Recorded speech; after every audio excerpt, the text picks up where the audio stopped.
Hello, and welcome to another broadcast with Gian. Watching this program, you are going to be inspired, challenged, and enlightened. Now, let me introduce to you our host, Gian. Hello, my friend. Thank you so much for being here with us today on Saturday. Today, I'm going to share with you the lesson number 3 of parenting, and I'm glad that you were with me last Tuesday with lesson number 1, and then on Thursday in lesson number 2. So now I'm going to go with lesson number 3. Let's review first which were those lessons, okay? So the first one, we said the beginning of wisdom is the fear of the Lord. So we established the importance of respecting authority, right? You teach your child to respect authority. Then on Thursday, we discussed love, the power of love. That's very necessary.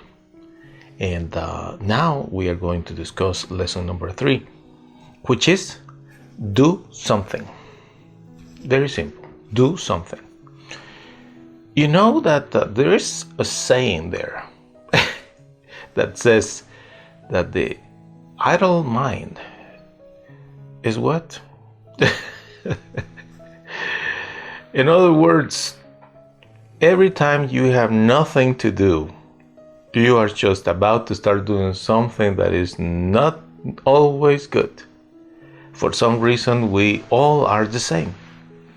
The rich, the poor, the old, the young, with or without education, men, women, white, Asian, Hispanic, dark skin, African, European, Latin American. It doesn't matter. Whenever you have time available and you don't have anything to do, there are great possibilities that you will start thinking of doing something wrong, my friend. It's just a weird thing. Our mind kind of empty, just time available, sometimes money available, devices there, internet there, cars, or anything.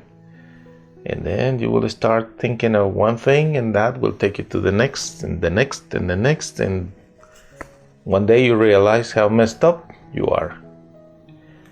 And sometimes you see that being a huge issue with drugs and all kind of addictions, alcohol, porn, or many other bad things out there. Why is that? Because the time that was available for the person to utilize in whatever the person wanted to do was not used the right way. So what is the lesson number 3 with your kids, with your child? Is put this child to do something. Keep them busy. That's your job. And it's probably one of the most difficult things to do, to keep a child busy, occupied. Especially in this era when all that we do is to hand them a device to be entertained, because actually mom and dad, they don't want to be bothered. That's the problem. Mom and dad want to do whatever they want to do. So the best, rapid, quick solution is, here's your device, here's your this, here's your that, leave me alone. Don't talk to me. Go find something to do. I don't want to have anything to do with you or anything, because I am on my own thing right now. That's the problem. Parenting is a great responsibility, but at the same time it's a wonderful privilege. It's great that you teach your child to respect authority, and your child is filled with love and is a loving child. But if this child doesn't have anything to do, and that mind there are going to come many thoughts, and not all of those thoughts are good thoughts. So what you do then? You need to work discovering the skills of this child. And that is your job, Mom. That is your job, Dad. You need to invest time evaluating the abilities of the kid. Because all humans are different, as you know, and all kids are different. Some kids are good at sports. Other kids are good at science. Some kids are good with technology, and some kids are very good working with their own hands, mechanic work, yard work, carpentry, etc. That is your job. Find out what this child can do. Which are the set of skills, set of gifts that the child already has. And then you will start discovering, out of all those things, which are the things that the child is really good at. And you will start looking for opportunities for this child to learn more about that, until finally the kid gets in his mind that there is something that he or she likes.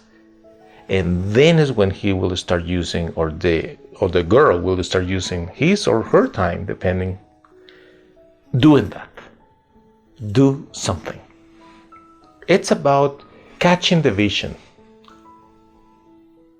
Precisely that is the cause of many problems. So many parents today, they don't even have a vision. They don't even understand what a vision is. Because somehow they think that their job is just to go to work, get the money, and raise the kids the best way possible, and that's it. That's all in life. And then the rest is whenever they are finished with their chores, work-wise, house-wise, and children-wise, they have their own time for themselves, and they start doing whatever they want, which not always is good. You see, that is a big difference with people that know what's the vision. Catching the vision for yourself will help you to understand that your child needs to catch a vision. And the thing is, that vision is something that you will not find in a congress, in a conference, not even in a book. The vision that the Lord God has for you is already inside of you. And it has to do with your skills and your abilities. Of course, in order to really understand more about the vision, it is impossible for me to explain that to you here. But I have videos related with that. If you are curious, you can research, whether it's in the Vimeo channel, Roku channel, podcast, Facebook page. Now we are developing also the Apple channel, etc. You will be able to find what do I say about discovering a vision from God for you. But to make it simple for you, Mom and Dad, you just let the kid discover that vision on his own by providing them the tools that this child needs. You will need to invest time with the child, discovering what the child likes and where are the things where this child is good at. And then eventually you will need to, this is scary, but you will need to let him loose. Why? Because somebody else will be the mentor for that child in that particular field. Whether it's sports or science or any kind of school. After all, it's what we all do, right? We eventually need to be exposed to the teachings of somebody, and like I always say, it's like eating chicken. You eat the meat, but you get rid of the bones. You will take from a mentor, from a teacher, the good things. And the things that are not good, you just get rid of it. But that's your job. I have many more things to share with you about parenting, but I think that for now, I want to conclude this series of parenting wishing you well, and feel free to reach out. Here on the screen you will find the email address info@thechurch.us or info@mygiancarlo.com.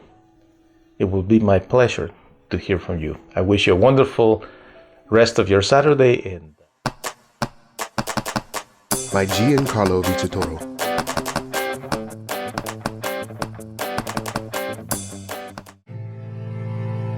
I know you have suffered, but what if you would have never met your mom because she died giving birth to you? That's the beginning of Simon's story.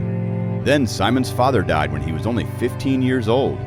He was sent to a foster home where he was bullied, humiliated, and there was no one to protect him. But Simon decided to find a way to get his revenge by studying and becoming good at sports. He won a scholarship, and soon he started his own business, Simon's Yardwork. Mean people were envious of his success, but one day, Simon met and fell in love with Jackie. They were happy until the FBI arrested Simon due to clues that incriminated him with several murdered people.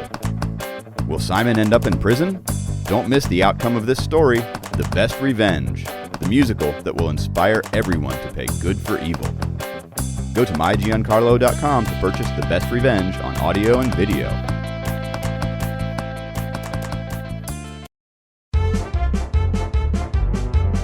hey, hey, hey, hey. That's all, folks. Time to go home. Ciao.